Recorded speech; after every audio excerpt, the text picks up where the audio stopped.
Certains objets ne sont pas dangereux en eux-mêmes, mais ils ont été là, au mauvais moment. Au cœur des histoires d'objets hantés, il y en a une qui me fascine particulièrement.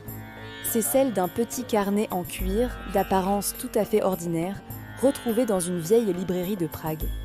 Ce carnet n'a pas été le témoin direct d'un drame spectaculaire. Non, son histoire est plus subtile, plus insidieuse. Il a appartenu à un jeune poète au début du XXe siècle, un homme tourmenté par un amour non partagé. Chaque page est remplie de poèmes déchirants, de croquis mélancoliques et de pensées de plus en plus sombres. Le poète y a déversé toute sa peine, tout son désespoir, jusqu'à la dernière ligne, écrite juste avant de disparaître à jamais.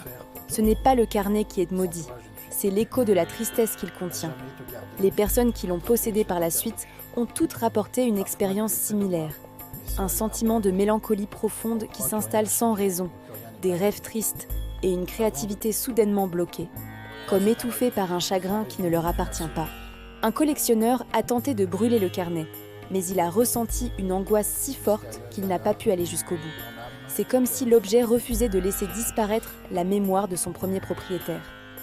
Finalement, le carnet a été confié à un musée spécialisé dans les objets inhabituels, où il est exposé derrière une vitre. Les visiteurs disent encore ressentir une étrange pesanteur en s'approchant de lui. Cette histoire nous rappelle quelque chose d'essentiel. Les objets ne sont que des réceptacles. C'est l'intention, l'émotion humaine qui leur donne leur pouvoir. Qu'il s'agisse d'amour, de joie ou, comme ici, d'une infinie tristesse, c'est l'énergie que nous y mettons qui reste. C'est cette trace invisible qui traverse le temps et continue de nous toucher pour le meilleur ou pour le pire. Qu'en pensez-vous ? Croyez-vous que les émotions puissent s'imprégner dans les objets ?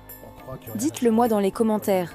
Merci d'avoir regardé et n'oubliez pas de vous abonner pour plus d'histoires mystérieuses. À la prochaine!